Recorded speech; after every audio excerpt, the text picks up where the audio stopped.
জলমগ্ন পরিবারের সদস্যদের মুখে খাবার তুলে দিতে শুকনো খাবার নিয়ে হাজির হলো তৃণমূল যুব নেতৃত্ব। এদিন যুব তৃণমূল নেতৃত্বরা শুকনো খাবার নিয়ে হাজির হন মাথাভাঙ্গা 1 নম্বর ব্লকের শিকারপুর গ্রাম পঞ্চায়েতের পূর্ব নলঙ্গিবাড়ি এলাকায়।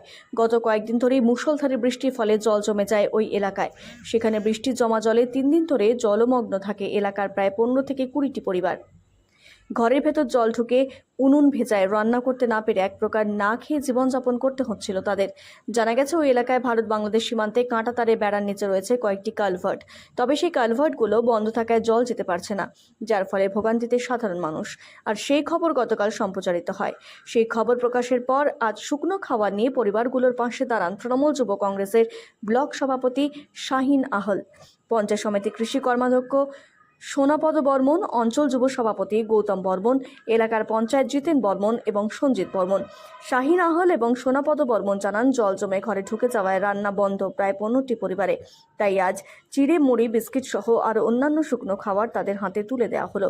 পরবর্তীতে সমস্যা হলে স্থানীয় নেতৃত্বদের সাথে যোগাযোগ করতে বলা হয়েছে। এমনকি সব রকমভাবেই তাদের পাশে থাকা হবে বলে জানিয়েছেন তারা।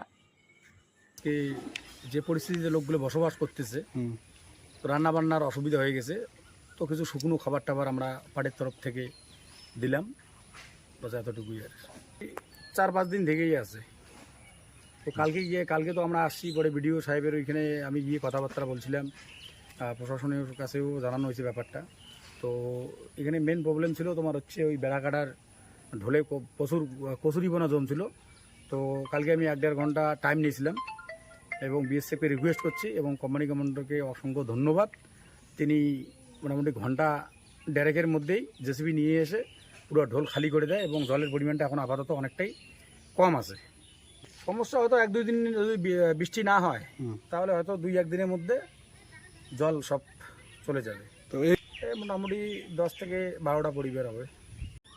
আমরা গতকালকে আমাদের কাছে খবর এসেছিল যে পূর্ব নলঙ্গিবাড়িতে অতিবৃষ্টির কারণে প্রাকৃতিক দুর্যোগে কিছু পরিবার তারা জলবন্দি অবস্থায় ছিল।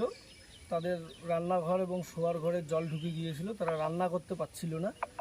গতকালকে স্থানীয় পঞ্চায়েত এবং আমাদের এই এলাকার কৃষি কর্মাধ্যক্ষ সোনাপদ বর্মন এবং যুব সভাপতি অঞ্চলের গৌতম বর্মনের নেতৃত্বে তারা সেই পরিবারগুলোর পাশে দাঁড়িয়েছিল, খোঁজখবর নিয়েছিল এবং প্রশাসনিকভাবে বিডিও সাহেব এবং বিডিও অফিসে দরখাস্ত করে সেখান থেকে টিম এসেছিল, ভিজিট করে গিয়েছে প্রশাসনিকভাবে।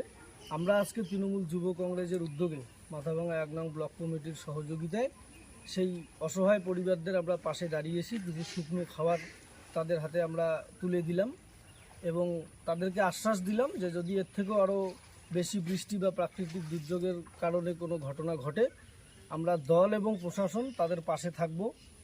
বিগত কয়েক বছর ধরে এই এলাকায় একটা অতিবৃষ্টির কারণে বন্যা হয়, প্রত্যেক বছরই আমরা পার্টির এবং প্রশাসনের উদ্যোগে আমরা যৌথভাবে উদ্যোগ নেই। ঠিক একইভাবে এবারও আমরা সেই পরিবারগুলোর পাশে দাঁড়ালাম এবং তাদের মুখে কিছু অন্ন তুলে দেওয়ার জন্য শুকনো খাবার নিয়ে আমরা হাজির হলাম। এই এলাকার কৃষি কর্মাধ্যক্ষ সোনাপদ বর্মন, এই অঞ্চলের তৃণমূল যুব কংগ্রেসের সভাপতি ভাই গৌতম বর্মন এবং আমাদের 2 জন পঞ্চায়েত মেম্বার জিতেন দা এবং সঞ্জয় দা এবং আমাদের এই এলাকার বুথ সভাপতি, সবাই মিলে আমরা এই পরিবারগুলোর পাশে দাঁড়ালাম।